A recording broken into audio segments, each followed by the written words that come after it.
I got challenged to a true test of skill, one that gets at the very core of speedrunning itself. I was challenged by the excellent waifu runs to learn the Halo 2 speedrun, but with a catch. We each have just 20 hours to learn this notoriously difficult run. All the levels, all the tech in just 20 hours. The rules of this challenge are rather simple. Over the course of just 1 week, waifu and I have to learn the entirety of Halo 2 on easy difficulty. We only have 20 hours to do so. This time includes any non-active learning, like watching tutorials or watching other runs. We could practice and run through any level we want in this time, but we can't do a full game speedrun. Instead, at the end of that week, our very first full game runs would be in the form of a Grand Prix, a best of 3 races. Winner gets bragging rights for the next day and a half. That's how you know it's serious. So who exactly am I up against here? Waifu is an exceptionally talented world record tier speedrunner. Not only does he run a wide and diverse set of games, everything from Resident Evil to Left 4 Dead to Scooby-Doo even, he's very good at all of them, boasting incredible times, some of which are the best anyone's ever done. It's a strong resume and he has lots of experience with challenges such as this. I would certainly have my work cut out here. But hey, I'm something of a god gamer myself, with multiple top times in Halo CE, Halo 3, and even Dead Space Remake. So this is quite the matchup. I'm not pulling my punches either. So let's dig into this famous speedrun, one with a history rich in extraordinary movement and even more extraordinary runners.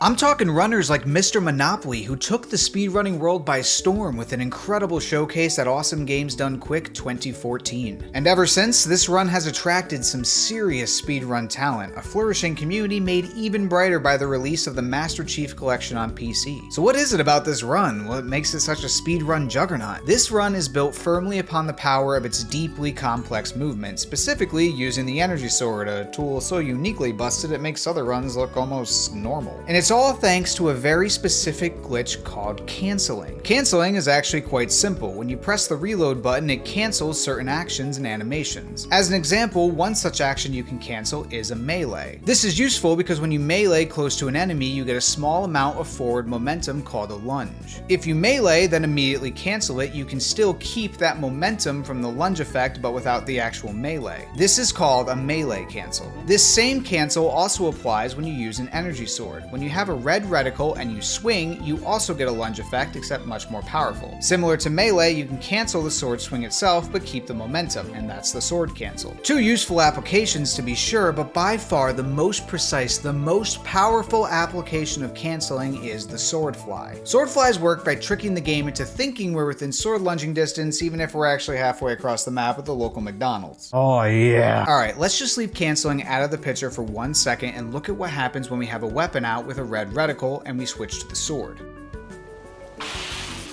Did you see it? Let me slow that down.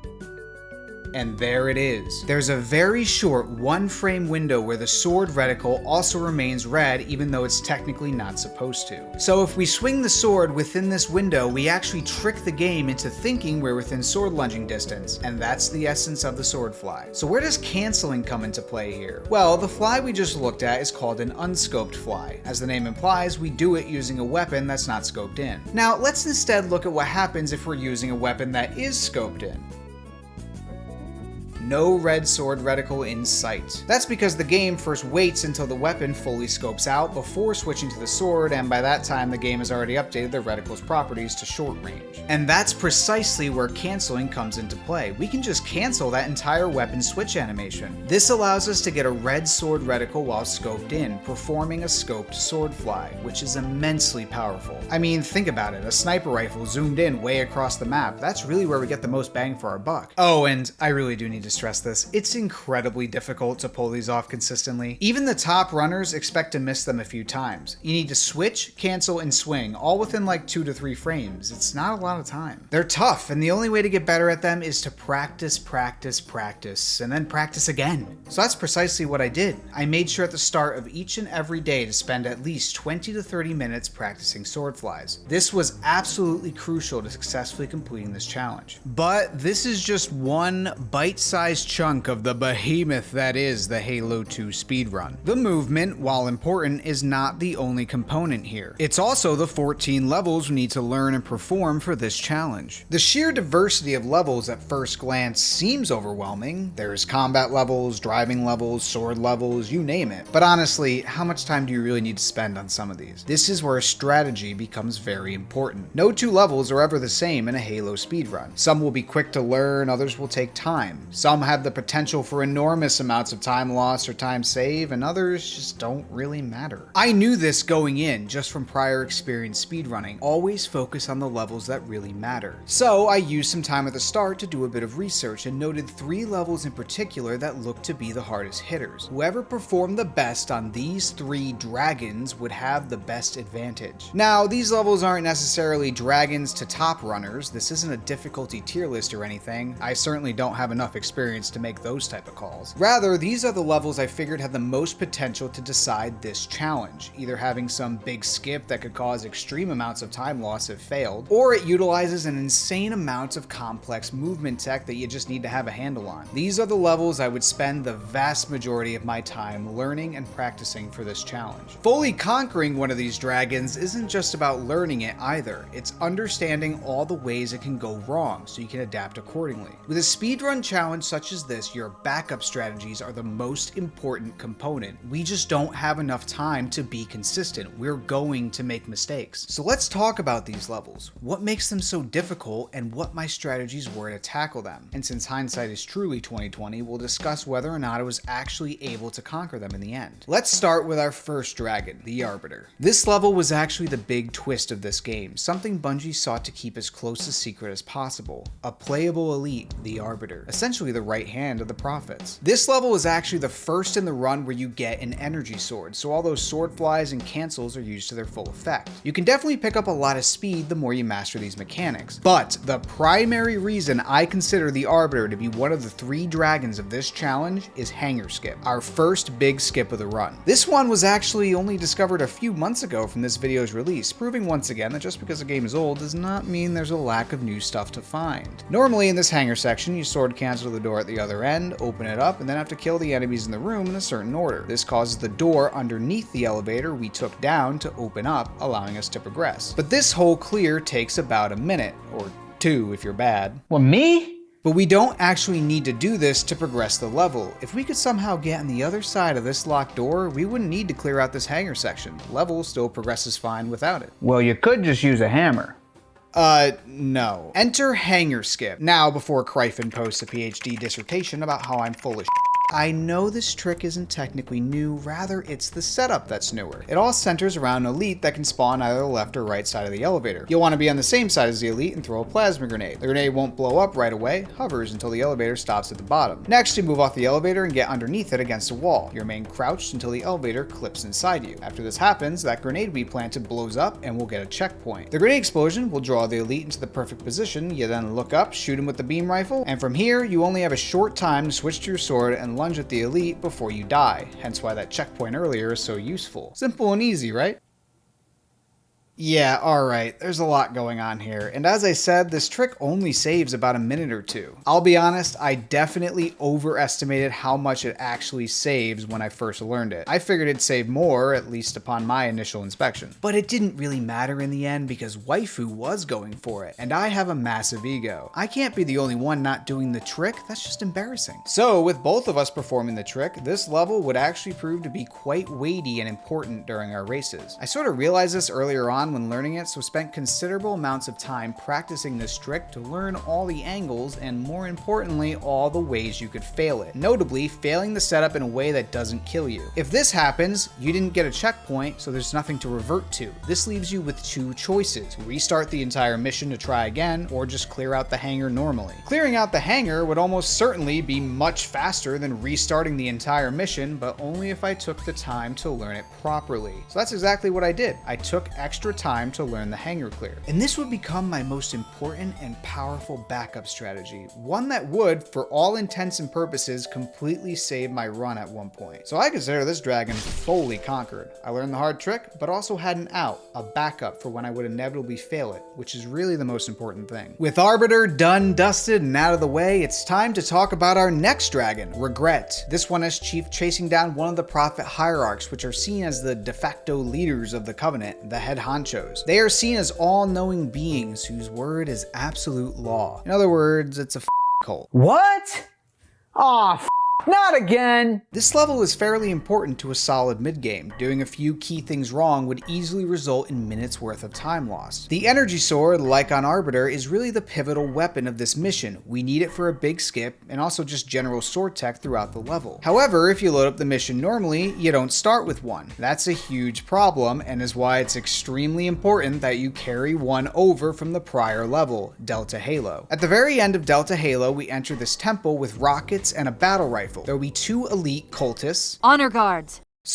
Honor guards. One of which has an energy sword. So, right after you kill them, it's important that you swap out the battle rifle for the energy sword. These weapons will carry over into Regret. So, instead of starting with an SMG and beam rifle, we start with rockets and, more importantly, the energy sword. So it's extremely important that we're careful here. We don't get another shot at an energy sword until about 2/3 into the mission, which means no sword tech and no big skip.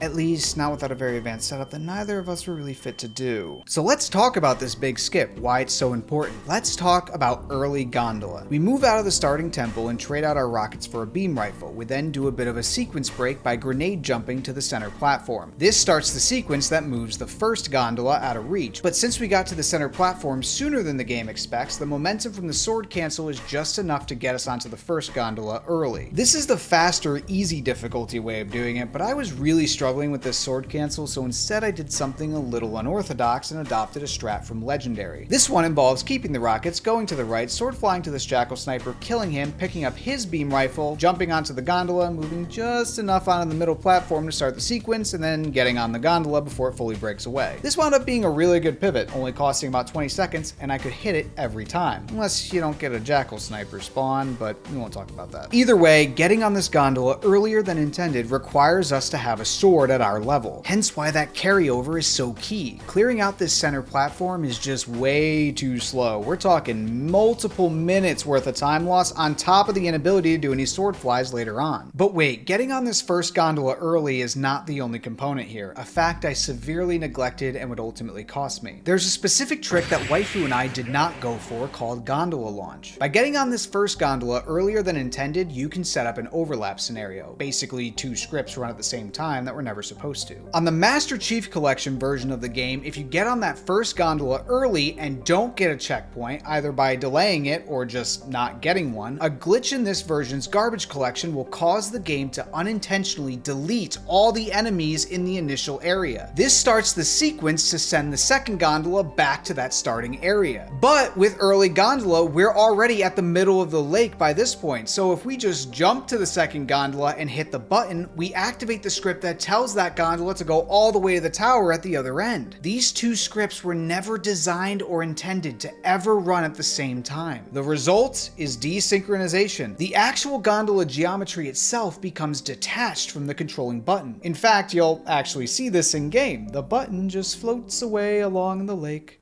Be free. An overlap scenario is an extremely bad situation if you don't know what you're doing. That gondola geometry will not remain desynchronized forever, and this sudden resynchronization manifests as a teleport. The gondola geometry teleports to wherever its button happened to be at that time. Naturally, the game never expected the space-time continuum itself to suddenly and violently explode. I prepare for it every day.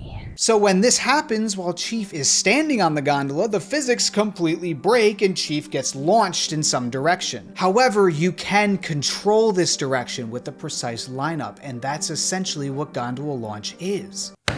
So hey, did you get all that? What? Okay, so no checkpoint means glitchy garbage, which leads to... God you told me you wouldn't get this complicated again.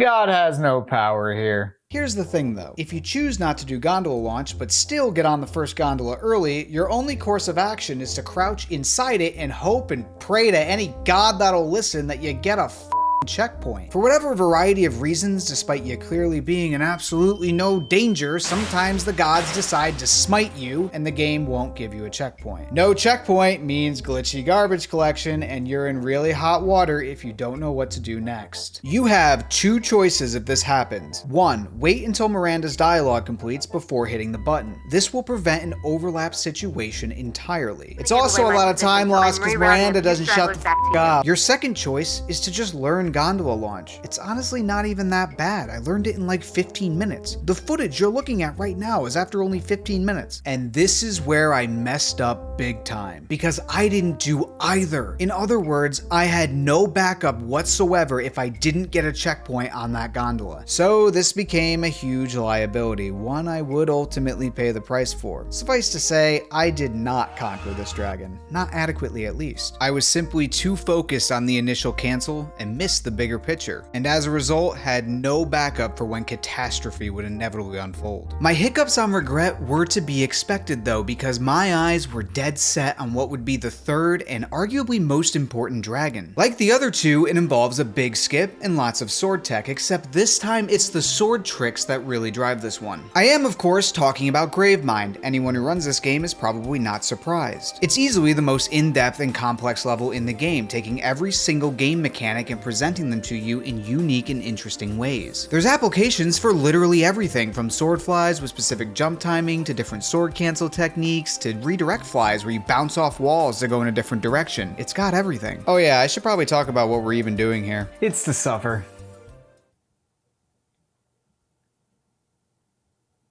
This is the level where the Gravemind makes its first appearance. Basically, the Flood hive mind capable of advanced thought and strategy, with every single intelligent being it assimilates, also adding to its vast knowledge banks and power with the eventual goal of taking over the entire universe and creating some weird up utopia of flesh. No big deal. The Gravemind sent us here to stop Truth from using the activation index because activating Halo and killing everyone in the universe is not exactly congruent with the goal of taking over the universe, so alliance? So let's talk some speedrun specifics. First, I did mention there's a big skip on this level. Once you reach this section towards the start of the level, Cortana informs us that some Marines are currently taken prisoner in High Charity's prisons, which seems strange at first. Why have human prisoners in the heart of the Holy City? Well, only a human can activate a Halo ring, something the prophets conveniently left out in their grand old speech to the broader public. Enter prison skip. As the name implies, we completely skip this prison section. First, we'll need two things: a good lawyer and a lot of money.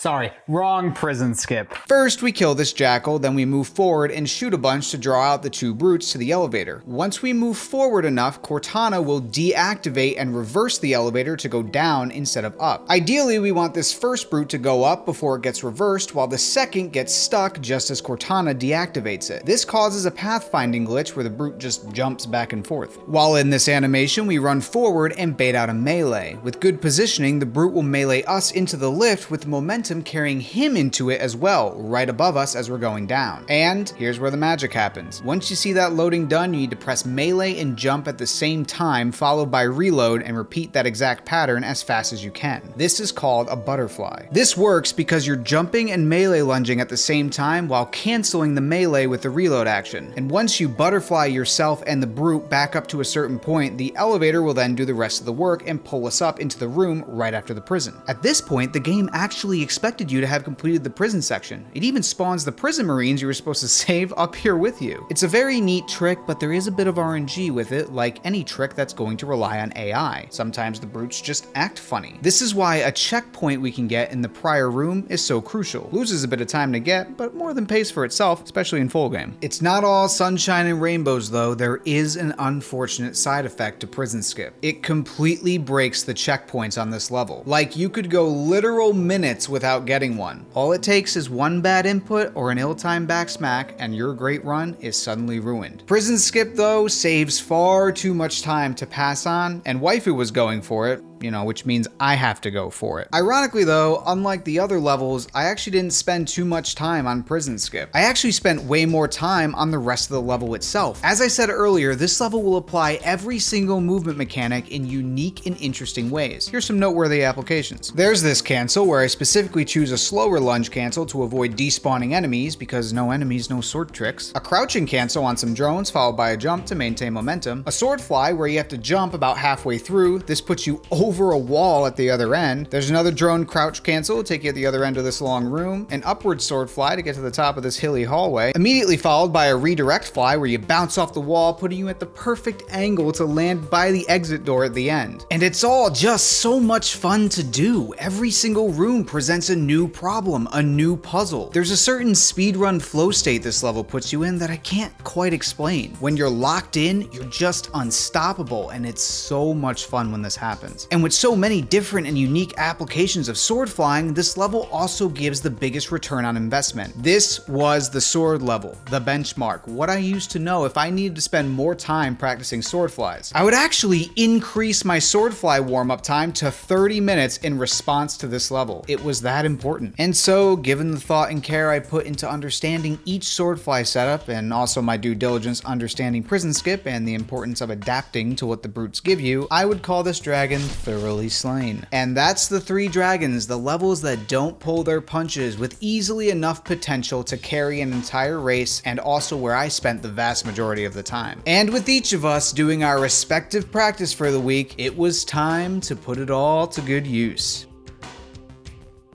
It's game time. Kinda wish I dressed up like this for the actual challenge. Now, something important that I did the day before the big race, which proved really valuable, was absolutely nothing. A day off. I just chilled and honestly didn't even think about Halo. This was probably the smartest decision I made. Allowed me to come into this fresh, not burned out. However, I did leave around 20 to 30 minutes for swordfly warm-up and some quick trick refreshers before actually getting into it. But it's finally time for race 1 of 3. Going into this, I'll be honest, I was nervous. Waifu is a world-class speedrunner, one with multiple hours across multiple different and diverse games. I had my work cut out for me here and really needed to be on my game. For the first 3 levels, I quickly settled into a good groove and immediately pulled about 1 minute and 20 seconds ahead. Some of this was sort of expected due to just me having more experience with Halo overall. Specifically, some smoother Cairo station combats, progress each section faster, smoother rooftop movement on outskirts, and overall better tunnel driving on Metropolis. This all added up to a solid early game lead and definitely was a much needed confidence booster. However, this early lead would be very short-lived because after Metropolis is our first dragon of the run, Arbiter, and what a debut. I was approaching hangar skip and getting ready to set up the beginner version when disaster struck. This is bad. Oh! Yep. And I'm This is good. Starting This is on really Arbiter good. again. I messed up the setup in the worst way possible and ended up underneath the elevator in a very awkward way as it started to push further down, essentially crushing me. One of the main benefits of the beginner setup is getting a checkpoint, so normally this wouldn't matter, but I failed so spectacularly I was never even able to get into the proper position to get that checkpoint. And just like that, Waifu and I were neck and neck once again. These types of massive swings where a big mistake suddenly changes the whole landscape, it's to be expected for runners with only 20 hours. But fortunately for me, the pendulum swings both ways. No! No! This is so sad. In a similar twist of fate, Waifu would also fail to get in position, except it didn't actually kill him. The kicker, however, is that Waifu never learned the full hangar clear, so he banked all in on hitting hangar skip. And here it would be a costly bet. Rather than clearing out the hangar, he instead decided to revert, costing 1 minute and 20 seconds, just like me. But over on my end, I was able to get in position correctly, and after a few tries, successfully hit hangar skip. And just like that, it was almost as if nothing ever happened, and I was not only able to hold on to my early game lead, but actually increase it to 3 minutes overall thanks to how fast and clean my second try hangar skip was. And this is part of what makes this challenge so cool, knowing that at any moment anything can happen. One mistake isn't necessarily a clincher because we're both making mistakes. And this race was still far from over because it's time for Oracle. Okay, so the 3 dragons, yeah, well there's kind of a 4th, and surprisingly it's Oracle of all levels. Waifu and I never saw this one coming, and we honestly actually didn't really practice it all that much. Probably have a combined hour at the most. This level is just really bad. It's not entirely accurate to call it a dragon. It's a lot closer to an angry chihuahua that just barks and snarls, and you know, the owner comes up and swears up and down. No, it's friendly, so you kind of put your guard down, then it nips at your f***ing ankles as you walk by. Yeah, that's Oracle. Okay, so now before the Oracle defenders rise up from the woodwork, I'm really referring to the first half of Oracle. The second half is actually quite pleasant and fun, utilizing a lot of neat sword tech. So it's honestly a real shame that the first half is just so bad. Because here's the deal, on the surface it doesn't seem all that bad. Well, it is bad, but not like hard bad, more like sit in this corner for 2.5 minutes doing nothing kind of bad. Yeah, this level is kind of notorious for not one, but two back-to-back auto-scroller periods where you literally do nothing. The first is this elevator section, which, like I said, 2.5 minutes of nothing, but just enough time to get a good game of Yahtzee in, I guess. Hey, a straight. And immediately after this elevator is this lab fight section where you clear out all the enemies in the room and one wave of reinforcements, then you note the timer. You just sit around and do nothing for 1 minute. Killing any of the 4 Flood is pointless in this time. They'll just respawn infinitely. After that minute, then you can kill them and the door opens. But that's a whole 3.5 minutes of doing nothing towards the very start of the mission. This level being so unbelievably boring and seemingly straightforward led Waifu and I to neglect it. We learned it, maybe did a run or two, said who's a good boy, and that's truly the most sinister part because it wasn't a f***ing good boy, it was a little f***ing demon. This lab fight section has so much more to it than initially meets the eye. Just a lot of little things that can go wrong, each of which easily losing you minutes worth of time, thanks to the checkpoint system and the overall room design. And on this first race, this little would unleash its holy wrath, drawing first blood, except not on me this time, fortunately. My only offense was using the bathroom during the elevator ride and losing 18 seconds to a backsmack. Honestly, fair enough. Waifu, however, well... I'm trolling. What? Huh? Bruh. I don't...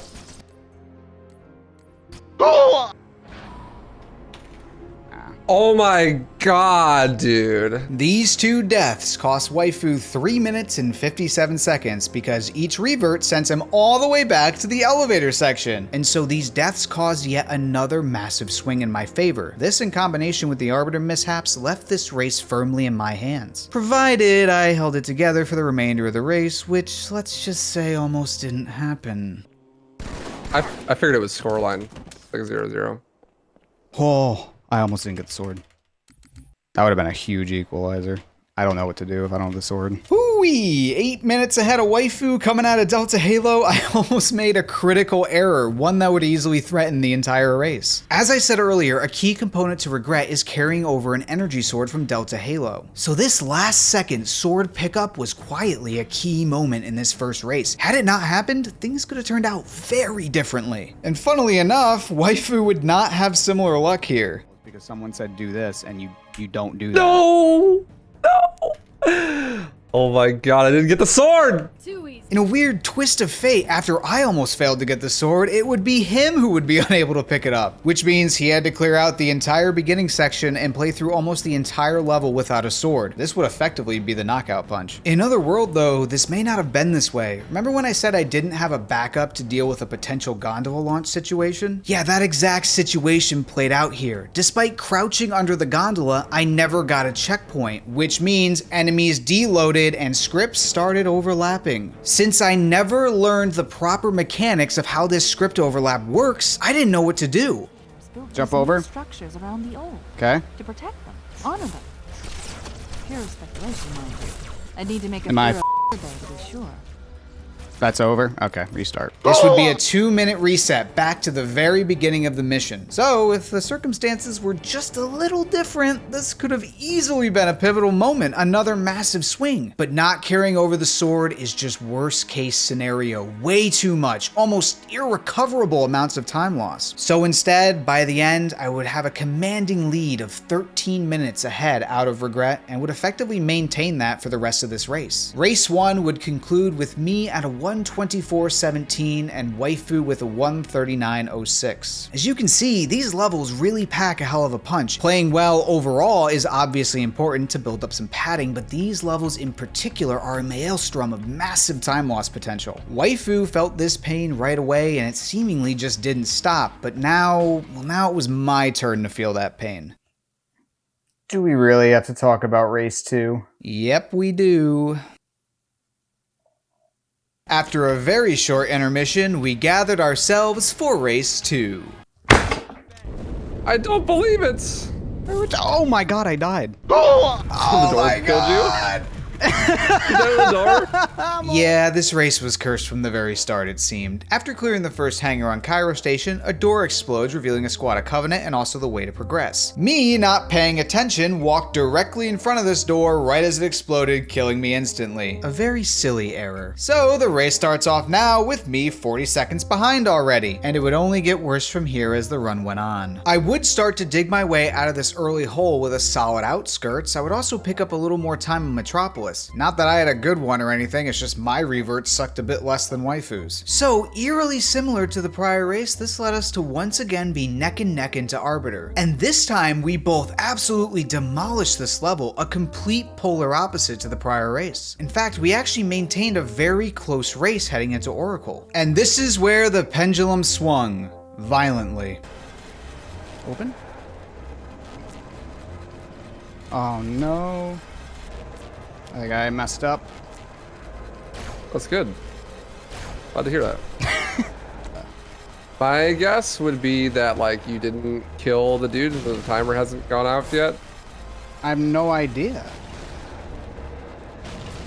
I don't know what to do. I'm assuming you have the 4 guys, right? Like, That's right, the f***ing Chihuahua with the DLC time loss. What the f*** were they thinking when they made this garbage level? Like, there's a million things you can do other than making me wait a whole 2.5 minutes, right after make me wait another. So let's whole talk minute about for lab some fight stupid again. Timer when there's quick recap. You kill a bunch of enemies down below, then kill some elites up top, then some Flood that drop from the vents, afterwards you get an infinitely spawning group of 4 Flood for exactly 1 minute, after which you kill those 4 and the door opens. Simple. Except not simple when one of the Flood decides to hide.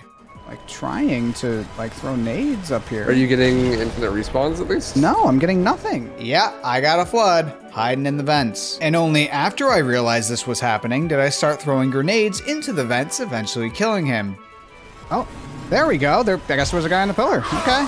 But by that point, the damage had already been done. This level, once again, absolutely derailed this race, and I was now 3 minutes behind. I'd never really be able to come back from this either. We both wound up having a very clean Delta Halo and regret this time. No memes, no overlap, just pure GigaChad gameplay. Waifu, for his part, played extremely well, exactly what he needed to do to hold this strong lead well into the late game. And it wasn't for lack of trying on my part. I did manage to pick up a little time during Sacred Icon, but then Quarantine Zone is when all hell broke loose again.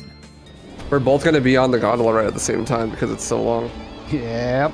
That's how it go. Hello? I missed a trigger. Driving the Ghost where it's not supposed to be can sometimes lead you to accidentally skipping a required trigger. Apparently there's a wraith trigger. Is it here? Oh yeah, there it is. Okay. So all that hard work on Sacred Icon just got wiped away, and I'm still 3 minutes behind into Gravemind. At this point, it was starting to look a little dire. Waifu was playing out of his mind, and I really needed a miracle here on this back half. What I really needed was for Waifu to make some critical error, some catastrophic revert perhaps back multiple minutes due to those broken checkpoints from Prison Skip. That would surely bring me back into this one, but only if I played well. Unfortunately for me though, Waifu did the exact opposite. This is interesting.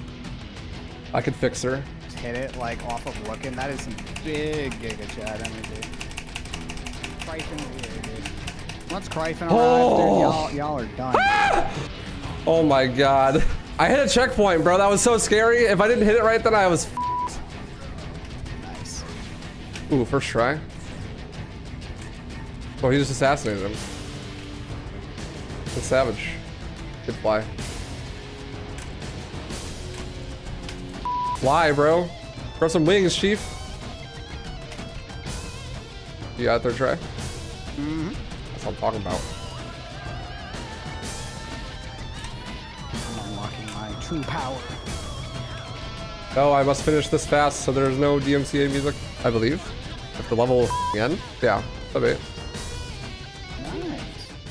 Waifu nailed Prison Skip first try and really just played incredibly for the rest of the level, hitting all sword flies and being careful not to make any big mistakes. Despite all my efforts, it just wasn't ever going to be enough here. And that's a wrap for this one. There's really not any other big reverts that would realistically happen to get me back in this one. All Waifu had to do was hold it together decently, and this one was his. But he didn't just hold it together, he completely crushed it, etching out a solid Uprising and High Charity and then completely demolishing Great Journey with a time of just 7 minutes. His extremely good endgame play went above and beyond and coasted him to a clean 122.54, which would also wind up being the fastest time of the entire challenge. I would follow just behind with a 126.16, respectable time by all means, but Waifu was just better.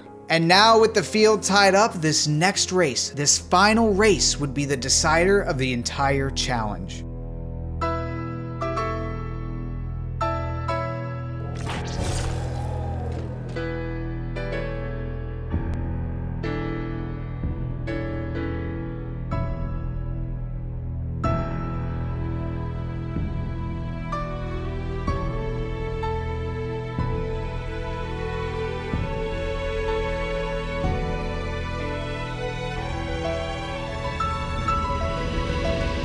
After another short intermission, the final race kicked off with an absolute bang. Both of us played like we knew what's at stake here, completely crushing Cairo Station and outskirts. We came out the gate swinging, but it couldn't last forever.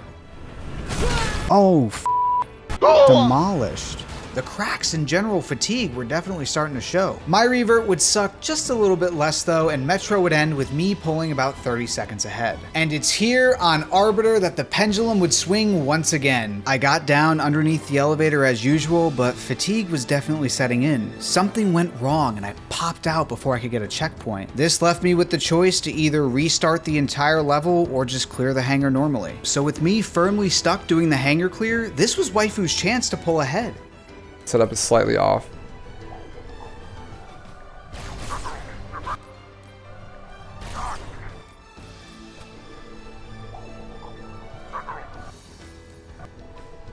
Not good. Except he would have those same misfortunes. Again, fatigue really starting to show.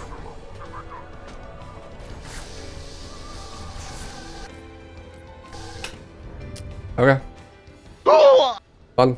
This would ultimately culminate in a full mission restart, and it wouldn't be until about 7 minutes in that he'd finally hit hangar skip. But by that point, thanks to my hangar clear backup, I was already well ahead into Oracle. This translated to a full 5 minutes and 20 seconds ahead, showing the true power that backups can bring you. This was a sizable lead to be sure, but it ain't over yet. We all know what's coming next. Oh, Oracle, what wrath would you subject me to today? Would it be another death on the elevator? Invisible enemies on the cursed lab fight? Something else, perhaps? Actually, no, nothing would happen this time. In fact, the opposite happened. I finished Oracle with a perfect gold split, the best I had done all day, exactly what I needed to happen with everything on the line. Waifu would have similar success in lab fight. It seemed Oracle had finally spared us both, but my gold split did allow me to pull further ahead, now by 6 minutes and 40 seconds. And this lead would only grow from here with a clean Delta Halo and then also Regret. I did my usual legendary swordfly setup because I wasn't really confident with the sword cancel method you're supposed to do on easy. Waifu instead did the easy cancel method, and while usually he didn't have too much trouble with it, this time it just didn't go well. Despite completely nailing the remainder of the level, those reverts really hurt. I was now heading deeper into the mid game, 8 minutes and 40 seconds ahead. At this point I was certainly starting to get a bit nervous. This was a crazy pace I was on. Sacred Icon came and went without a hitch, but the streak had to end eventually, and it would finally be Quarantine Zone to stop me dead in my tracks. Better than like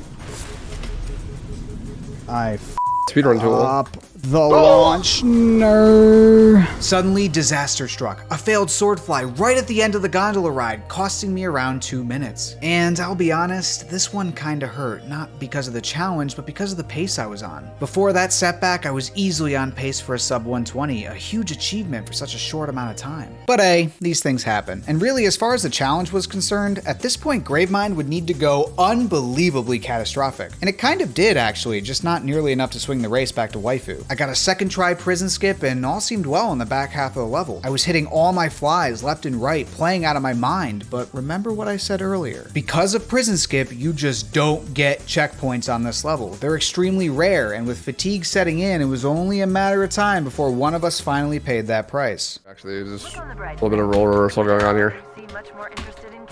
Come on. Dude. Oh.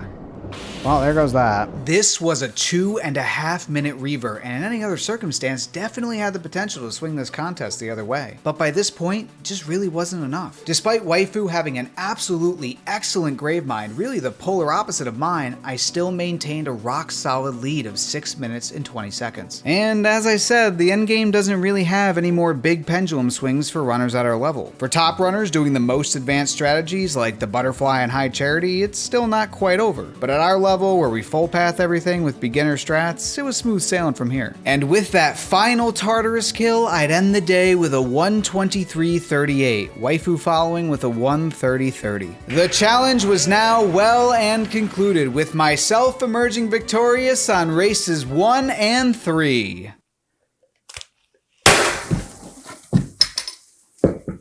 I first want to give huge shoutouts to Waifu for organizing this whole challenge. It was honestly incredible. Learning a speed game in just 20 hours was definitely one of the hardest things I've ever done, but was also strangely freeing. Sometimes we look at such a complex speed game and wonder, how could we ever learn that in a reasonable amount of time? This challenge proved to myself, and I hope to you all, that you absolutely can learn any game you really want to, whether it's something like Halo 2, Halo CE, or even one of Waifu's specialties like Left 4 Dead. It's all completely doable. And it's not like Waifu and I stopped at this challenge either. He still speedruns it, and I just recently brought my time further down to a 1:15. The sky's really the limit once you just take the plunge. As for Waifu, you can find his video on this challenge right here. His video will let you see things from his perspective and also his approach to tackling this challenge, which was a bit different from mine. So do yourself a favor and go check that out, especially if you like this one. And if you liked all my super technical but hopefully fun speedrun trick explanations, well, I like to do these a lot. In fact, I've done 2 already on Halo and also the library, notoriously terrible speedrun levels. You can click on them somewhere over here probably.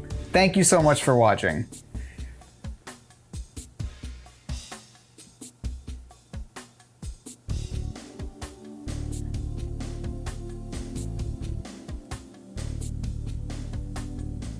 You can